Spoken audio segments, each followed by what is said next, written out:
Olá, estamos iniciando mais um Ecologia e Meio Ambiente, produção da Agenda 21 local, em parceria com a Câmara Municipal de Vereadores e também TV Câmara. E você que está em casa pode nos auxiliar, nos dando sugestões de pautas, sugestões de assuntos que você queira trazer e queira saber. Então, você pode mandar um e-mail para agenda21passofundo@gmail.com. E no programa de hoje, nós vamos estar falando sobre comunicação e sustentabilidade. O que tem a ver a comunicação e a sustentabilidade? Qual é o papel dos veículos e profissionais de comunicação nesse meio? Então, a partir de agora, está conosco e vamos falar, porque esse é o primeiro debate comemorativo aos 10 anos do Fórum da Agenda 21 local. E vamos estar, então, fazendo 3 outros debates, Esse é o primeiro, nós teremos mais 2, para tratar sobre assuntos e trazendo alguns segmentos. E hoje, o segmento aqui são os nossos colegas, dos veículos de comunicação. Conosco, então, o jornalista Matheus Rodrigueiro. Bem-vindo, Matheus. Obrigado, Márcio, pelo convite. Também o jornalista Ivaldino Tasca. Obrigado, uma satisfação estar aqui com vocês. Satisfação é nossa, com certeza. E também a nossa colega jornalista Natália Fávero. Obrigada, Márcia, muito obrigada pelo convite. Sejam todos bem-vindos e a partir de agora aqui é um bate-papo, Porque estamos todos em casa. Vamos falar um pouquinho do papel, do profissional da comunicação frente à sustentabilidade ambiental. E o Ivaldino Tasca, um dos mais experientes aqui, podemos dizer assim, Ivaldino? O mais velho, com certeza. Ele vai trazer para nós, então, algumas informações aí do início, desse início do tema sustentabilidade, do tema ecologia, na cidade de Passo Fundo. Conta essa história para a gente. Bom, hoje todo mundo sabe que eu participo do Irapuru Ecologia, tem 5, 6 anos, que eu faço programa na Rádio Irapuru. Ele é um programa, um dos raros programas que tem na mídia brasileira em termos de rádio, deve ser 4, 5 que tem. Ele já tem mais uns 15 anos, então eu faço com muita satisfação o programa Irapuru Ecologia. Mas antes, eu sempre tive uma preocupação com essa questão da sustentabilidade do meio ambiente. E a cada momento as coisas são diferentes. Eu tenho muito orgulho de dizer que quando a questão do plantio direto, foi uma revolução na agricultura, no sentido de você buscar uma nova forma de produzir, agredindo menos o meio ambiente, ou desperdiçando menos, economizando combustível, herbicidas, adubo, enfim. Uma nova visão da agricultura, junto com o engenheiro agrônomo Gilberto Borges, que já nos deixou, a gente fundou o jornal do Plantio Direto. Foi uma iniciativa lá do final dos anos 80, em que realmente cumprimos um papel. Nós tínhamos uma circulação muito interessante no Rio Grande do Sul, Santa Catarina e Paraná, em cima desses agricultores. Tínhamos até algumas assinaturas no Paraguai, na Argentina, porque foi uma efervescência muito grande. E eu acho que o plantio direto foi talvez um momento grandioso das primeiras respostas objetivas na questão ambiental que o meio rural deu nessa questão. Da sustentabilidade e do meio ambiente. E depois eu brinquei um pouquinho sobre transgênico, que também foi uma polêmica muito grande, então eu fiz uma publicação nessa área, porque, a gente ficamos muito preocupados quando a polêmica veio, Então, de certa forma, é intensa a minha participação nessa área. Plantio direto, transgênico, e hoje a gente discute muito, a questão da escassez da água, a questão do lixo, Nossa produção aí que não soubemos o que fazer, de que forma fazer, Quer dizer, saber a gente sabe, a gente não faz, é o correto. Então, são alguns pontos que vão se delineando, durante a história. E eu gostaria, então, Natália, que tu falasse um pouquinho também sobre essas questões, que sei que você também já fez várias matérias nesse sentido.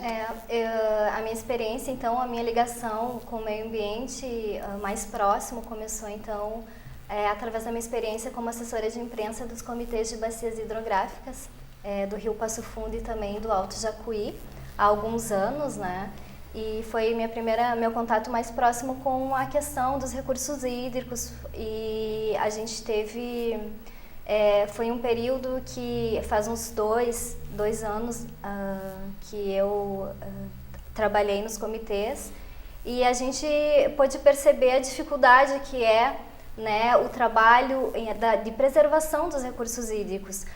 Aqui no nosso município a gente tem, é o berço das águas, a gente tem a região ali próximo ao aeroporto, né, são 5 nascentes que abastecem 61% do estado aqui do Rio Grande do Sul.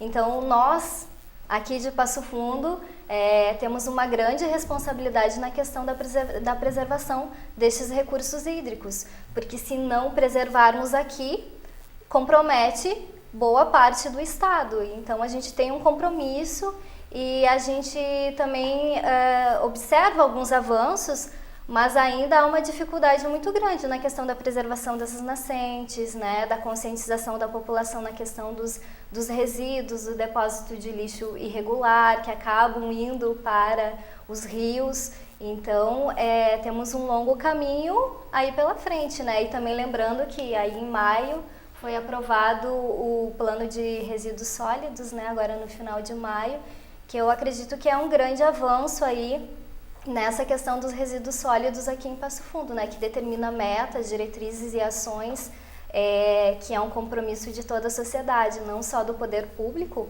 mas também de cada um dos cidadãos. Nós. E é o que a gente está fazendo aqui, não é? A gente está informando, trazendo essas informações, tornando essas informações públicas e que o público também entenda do que a gente está falando, não é? É bem por aí, não é, Matheus?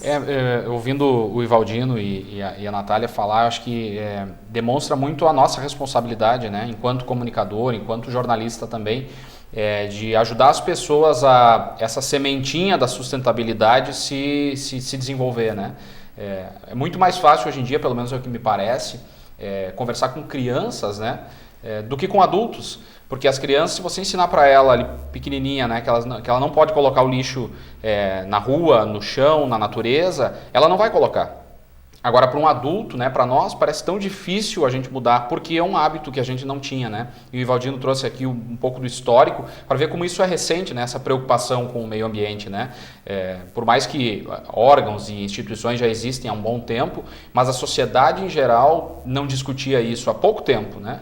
E esse histórico que o Ivaldino trouxe é muito importante, porque ele trouxe exemplos da agricultura, ele trouxe exemplos também do uso do meio rural, e que a gente não se dá conta muitas vezes de que o desenvolvimento econômico, social, passa muitas vezes, né, infelizmente, por um ataque ao meio ambiente, por uma falta de preocupação com o meio ambiente, e que isso me parece que aos poucos está mudando, né, e por isso que essa iniciativa da Agenda 21 também, de ter esse espaço, né, de comunicação por meio da televisão, é muito importante para que esse nome, esse termo sustentabilidade deixe de ser apenas um conceito, né, e passe a se tornar prática, né? Então é o que a gente tem feito também nas reportagens, quando a gente procura no veículo de comunicação, né, que eu trabalho, que é a RBS TV, a gente tenta o máximo que a gente pode trazer exemplos, né, e mostrar a realidade, como ela está sendo colocada no dia a dia das pessoas e como ela poderia ser diferente, né?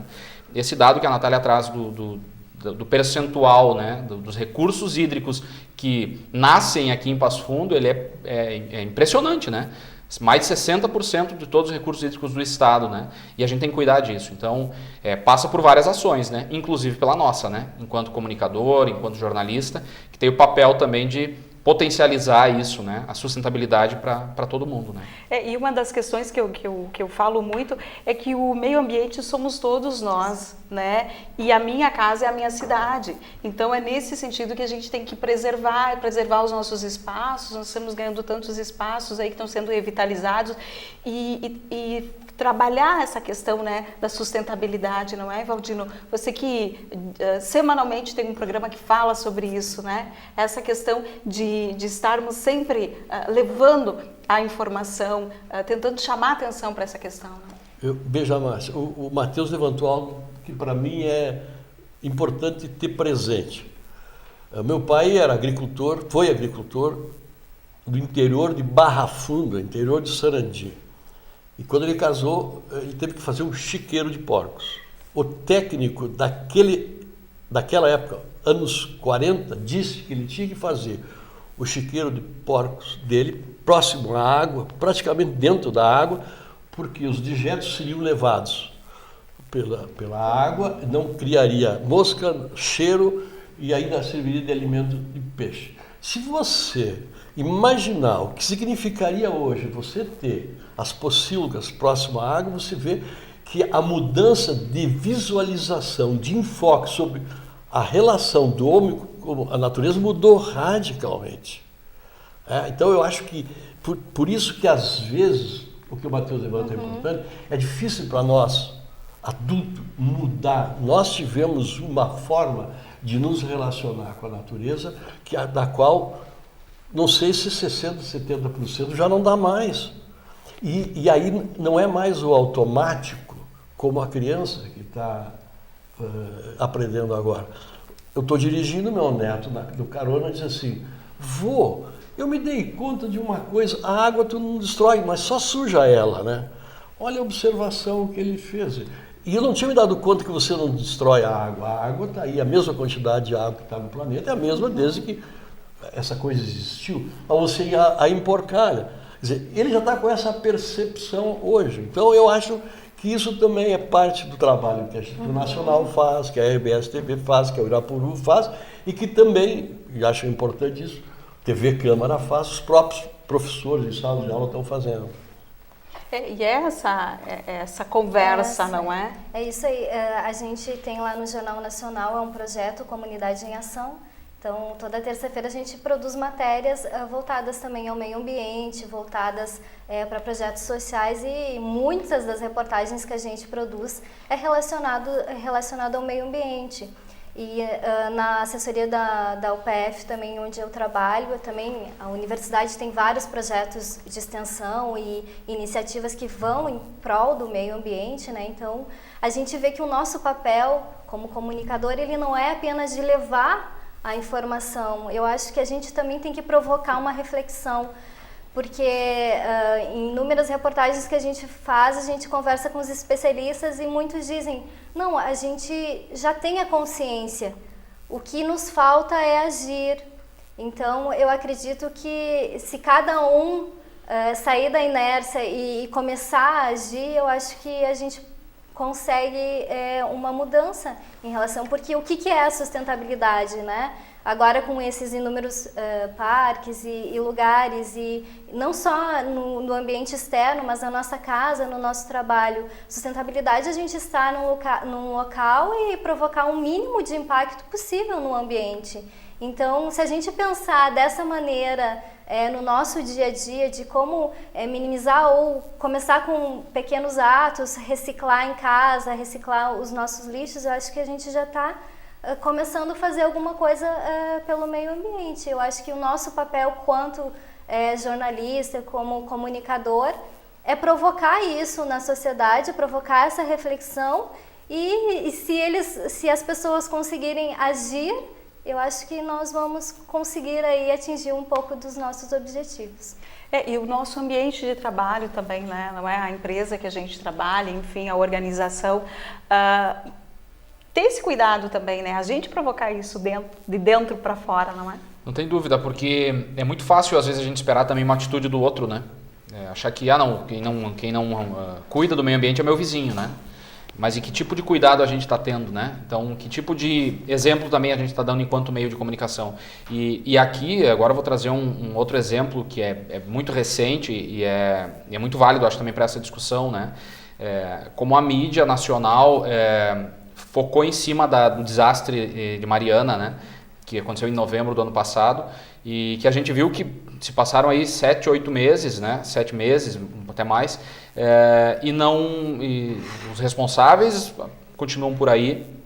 A empresa responsável pouco fez, aqueles que deveriam ter fiscalizado não fizeram e pouca coisa mudou. Então, acho que além do papel da mídia de conscientizar, também é esse que a mídia nacional, né, me parece que fez durante um bom tempo e continua fazendo, porque a gente ainda vê regularmente reportagens a respeito do assunto, cobrar daqueles que não estão fazendo, né? Quem vai pagar por aquele desastre? Afinal de contas, as vidas não voltam, né? As pessoas que morreram de uma forma trágica e diria que até parece cena de filme, né? Imaginar que uma barragem vai estourar e vai matar tanta gente, vai destruir, né? Além de matar as pessoas, destruiu toda uma comunidade, né, que vivia ali.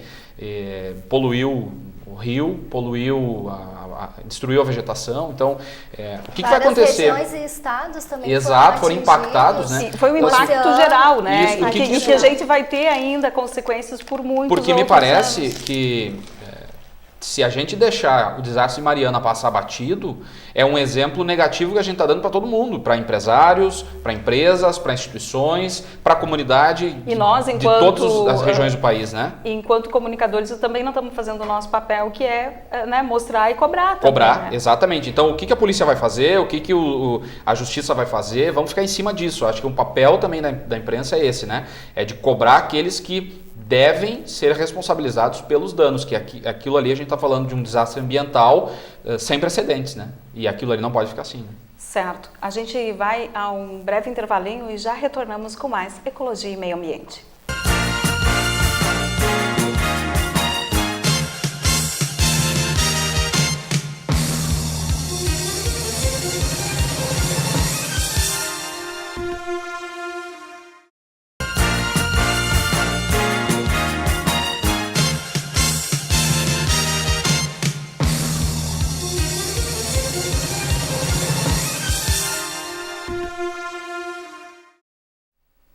Você está acompanhando Ecologia e Meio Ambiente. Nós estamos falando sobre comunicação e sustentabilidade. Conosco, então, jornalista Matheus Rodrigueiro, também a jornalista Natália Fávero e também o Ivaldino Tasca. Primeiro bloco, a gente falou algumas questões e, dentre elas, Matheus, você falava do desastre de Mariana. Então, a gente percebe que a importância não só dos veículos, mas também de várias outras entidades, e dentre elas a Agenda 21, que desde a Rio 92, né, vem chamando a atenção para estas questões, reunindo muitas entidades, e aqui em Passo Fundo está fazendo 10 anos aí da implantação do Fórum da Agenda 21, que também trata, que também fomenta essas questões. Então, essa união é importante, não é? Mídia e também as outras entidades, né, que congregam vários segmentos aí para fazer esse debate, para fazer essa cobrança que a gente falava no primeiro bloco. Porque como a gente comentou há pouco, né, acho que a mentalidade, ela para mudar, né, o hábito também mudar, precisa não apenas de um elemento da sociedade, né? Acho que não adianta apenas a mídia ou não adianta apenas os órgãos que defendem a preservação do meio ambiente, né? Acho que esse discurso tem que ser único, né? Esse discurso tem que ser alinhado. Então, eu usei o exemplo de Mariana porque ele é um exemplo de descaso com o meio ambiente total, né? E descaso também com a vida, né, das pessoas como um todo. Então, eu acho que tem que se usar esse exemplo. Os órgãos ambientais, os órgãos de fiscalização têm que ficar em cima, porque é necessário uma punição a quem seja o responsável, aos responsáveis, né, para que isso não passe batido, porque o recado que vem de um fato desses é que, se morrendo tantas pessoas, destruindo uma parte importante de um estado, de alguns estados ali, né, do sudeste do país, nada acontece, então eu posso jogar o lixo no chão, eu posso continuar poluindo o rio que fica próximo à minha casa, eu não preciso separar o lixo. Então, acho que esse recado é importante para a sociedade como um todo, né? Acho que as pessoas têm que enxergar que o cuidado com o meio ambiente, ele chegou num momento em que ele é fundamental, ele é a base da nossa sobrevivência daqui para frente, porque o que é sustentabilidade, né? Como a Natália falou, é não destruir o meio ambiente para que a gente possa viver bem e em condições boas, né? Mas é para que a gente também possa perpetuar a nossa espécie, porque senão, né, ali na frente, o ser humano, daqui a alguns anos, é aquilo que a gente diz, né? Que país eu estou deixando, que ambiente eu estou deixando para os meus netos, né? Exatamente. Será que a gente está pensando nisso, né? Então, acho que essa é uma preocupação. E o importante também das empresas, não é? Porque todo esse desastre aí tem uma empresa responsável por toda essa questão. E o que as empresas, né, e nós, o que cobramos também da empresa, da organização, enfim, que a gente trabalha, né? De que forma a gente faz essa conversa também, né? Vou pegar o exemplo de Mariana, porque eu acho que se tornou emblemático nesse momento para a gente. Inegavelmente tem um aspecto de uma empresa grande, poderosa, cujos custos operacionais não seriam diferentes, não aumentariam se elas fizessem a coisa certa. Primeiro é isso. Para algumas empresas, às vezes, você mudar é muito complicado, é demorado, exige muito dinheiro, ponto. Então, é compreensível que em alguns segmentos demore. No caso de Mariana, não. As empresas têm todo o dinheiro e tinham todas as condições técnicas de fazer. Então, houve falha da empresa. E aí houve também, do meu ponto de vista, algo que é muito grave na situação brasileira hoje, que falamos de sustentabilidade, é que o aparato estatal, município, estado e união são defasados. É pouca gente, poucas condições técnicas para operacionalizar. A licença ambiental de Mariana estava vencida, ok? O técnico não foi lá cobrar, é função do Estado fiscalizar também. Então, a grande empresa e o Estado falharam. Eu acho que essa é uma questão. E eu falo isso que eu sei que a dificuldade não é tão simples assim mudar as coisas.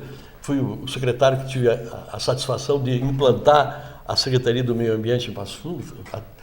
Conseguimos implantá-la no último momento da gestão, então ela ficou legalizada, ao menos, em condições, e custava muito alguns estudos. Então, era exigido muito dinheiro, até que o município não tinha para alguns estudos, e algumas coisas a gente fez.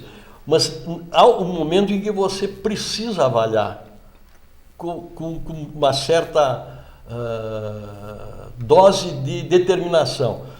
Qual é a situação do IBAMA em Passo Fundo, por exemplo? Está indo embora. Qual é a situação da FEPAM em Passo Fundo?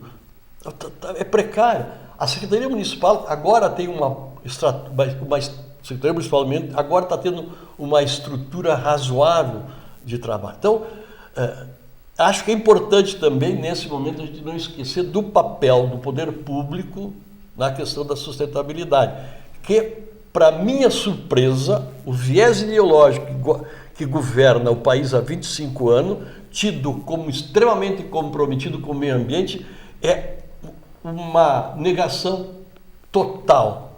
A começar por coisas mais comezinha, que não fez um projeto para transporte público coletivo, só estimulou o veículo. Nós temos essa questão, não é, de vários segmentos, porque a sustentabilidade passa sim, mas podemos ter esse custo-benefício andando juntos, não é? Eu acredito que a sustentabilidade ela não passa só pela questão do meio ambiente. A sustentabilidade ela passa por várias áreas, por vários setores, desde a cultura, das questões econômicas, desde a questão do consumo.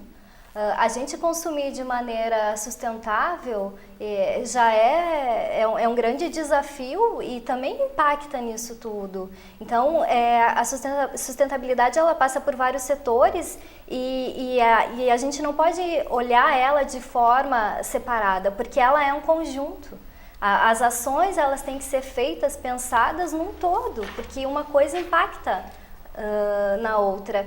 O Matheus falava antes na questão da responsabilidade das crianças, né, que são o nosso futuro, e eu acho que a gente também não pode colocar toda a responsabilidade nas crianças, esperar que elas transformem o mundo, que elas construam um mundo melhor. Se nós não repassarmos para os jovens, para essas novas gerações, a importância de preservar, a conscientização, se nós não ensinarmos a elas o papel que elas têm que desempenhar futuramente, sozinhas elas também não vão aprender. É o exemplo, né? Exemplo a raça, então exemplo. A gente tem que dar esse exemplo. Elas vão seguir o exemplo das pessoas com que elas, dos pais, dos professores, das pessoas que elas têm a convivência e com que elas tenham um aprendizado, né, em relação a essa questão do meio ambiente. Certo. Nesses 10 anos de Agenda 21, a gente sabe que muitas questões foram debatidas, alguns avanços, né, algumas ações, enfim, uma década aí de Agenda 21 e nós ainda temos um caminho longo pela frente. Então, eu gostaria de falar um pouquinho como comunicar os temas relacionados à sustentabilidade para provocar mudanças. De que forma agora a gente, né, vamos ter uma questão mais palpável agora, prática. Né? Eu acho que a pergunta é muito boa, porque se falar de sustentabilidade e de meio ambiente é uma coisa que virou meio que um lugar comum, né? As pessoas sabem, né? Foi falado agora há pouco. As pessoas sabem. Agora, de que forma trazer esse tema num veículo de comunicação e de que forma esse tema vai ser interessante para quem consome.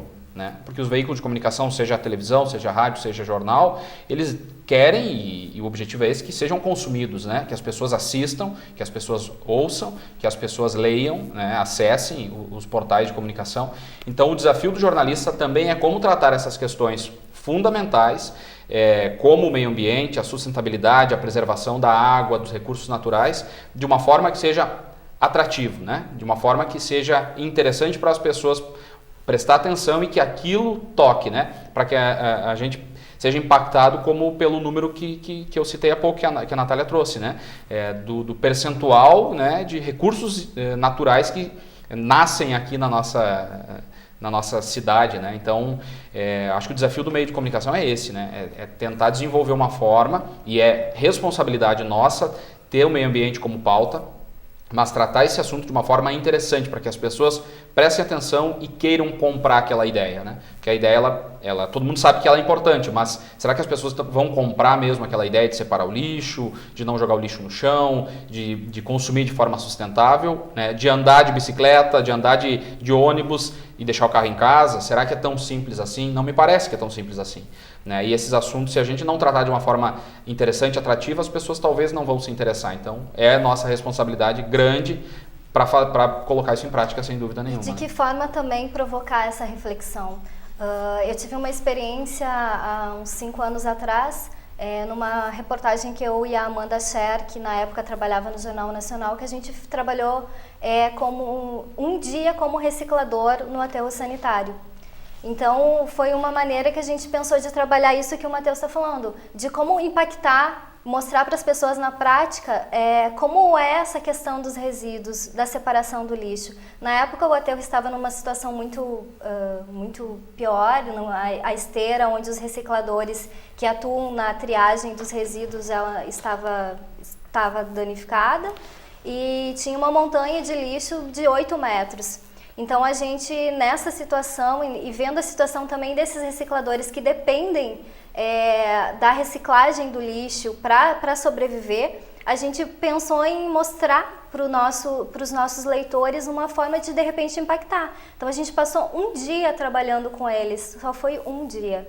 E a gente pôde perceber o quanto ainda a gente tem que caminhar nessa questão, porque os recicladores eles já têm uma prática de pegar o saquinho do lixo e saber que aquilo é orgânico ou se já tem um material de resíduos que eles possam reciclar. Então, o quanto você separar o lixo em casa é importante para eles, para o trabalho deles. Para o trabalho deles, é importante para a cidade. Então, eu acho que a gente tentar mostrar, impactar as pessoas como isso acontece na prática. A gente entra na discussão também de colocar fora o lixo. Tem alguma coisa na minha casa que eu não uso mais e eu quero colocar fora. Colocar fora da onde? Da sua casa? Sim, da sua casa, mas ele vai permanecer no meio ambiente. Aquilo vai permanecer durante anos no meio ambiente até se decompor. Então, tudo aquilo que a gente joga fora num dia, aquilo não está sendo colocado fora, ele está sendo colocado no meio ambiente. Então, se a gente puder pensar numa forma de reciclar e de impactar o menos possível no meio ambiente, é uma grande ação. Eu penso assim, aprendi uma coisa, ninguém gosta de mudar. Dizer que nós gostamos de mudar, mudamos quando está ruim. Se eu estou bem, eu não quero mudar, por que eu vou mudar se está bem? Então, eu acho que houve lá nos anos 60, 70, houve um certo radicalismo com relação à questão ambiental. Parecia que se não mudasse no dia seguinte, o mundo viria abaixo. Então, os próprios atores daquele período reconhecem que houve radicalismo que afastou a possibilidade de um diálogo com aqueles que deveriam mudar. Ponto. Eu vejo com alegria que isso passou. Na medida em que você consegue dialogar para a pessoa e dizer assim, olha, Tasca, se tu fizer assim vai ser melhor amanhã, experimenta. Então, e isso leva tempo. Então, eu acho que os veículos de comunicação e aquilo que nós chamamos, eu não gosto do termo, mas nós chamamos de ecologistas, também aprenderam que as pessoas mudam desde que elas possam ter certeza que pode ser uma melhora amanhã. Senão, você precisa sobreviver, você não... eu vou mudar. o quanto coisa eu preciso mudar. Então, eu acho que esse é o aspecto. Temos a capacidade de mostrar que é possível esse mundo que nós queremos e até acho que um sacrifício muito menor que nós imaginamos. Eu costumo brincar com um período. O homem deixou de ser nômade há 12 mil anos, ficou sedentário. E desse mesmo lugar onde ele se fixou, ele ficou 12 mil anos tirando seu sustento. Antes, como nômade, não criava impacto nenhum na natureza. Ele ficou 12 mil anos criando impacto. Ali por 1945, 50, logo depois da guerra, nós inventamos que tem que mudar radicalmente. E nos assustamos com a herança, principalmente a herança que da Segunda Guerra tinha deixado. A herança da degradação ambiental de algumas grandes cidades, como a própria Roma, que não sabia nem recolher o seu lixo. E a partir disso nós começamos a gritar, é o fim do mundo, precisamos modificar o meio ambiente, vai ser agredido. E passamos por um terremoto que foi esse. Acho que agora, com o papel de todos, não tem maior ou menor papel dessas pessoas que se dedicam às entidades não governamentais, às pessoas que dedicam parte de sua vida aos grupos ecológicos, à imprensa, a professores, nós estamos chegando num momento em que me parece que há clima, sim, para mudar. Porque tem algumas coisas que são essenciais, que as pessoas se deram conta de todos os níveis. O meio ambiente é uma responsabilidade de todos. Não é só da Márcia, da Natália, do prefeito, da Agenda 21. É de todos. O meio ambiente precisa estar de acordo para que não impeça o desenvolvimento, porque ele, impedindo o desenvolvimento, vem pobreza e essa talvez seja o pior dano ambiental. E a consciência que o Estado falhou. Esses três aspectos, me parece, estão bem postos no momento para que daqui para frente tenhamos avanços mais significativos. Porque apesar de alguns pessimismos, quem tem caminhada como eu, nota que houve avanços extremamente significativos nessa área. Nem todos aparecem a olho nu. Tá certo. Nosso tempo esgotou. Temos que nos despedir. Ficaríamos aqui mais um bom tempo conversando, não é? Tratando sobre sustentabilidade. Eu quero agradecer, então, pela participação de vocês aqui. A Agenda 21, então, fazendo 10 anos, nós teremos mais 2 debates, né, com outros segmentos para falar um pouquinho sobre essa caminhada da Agenda 21 e o que cada segmento contribuiu nesses 10 anos. Nós vamos ficando por aqui. Tenham todos uma boa semana.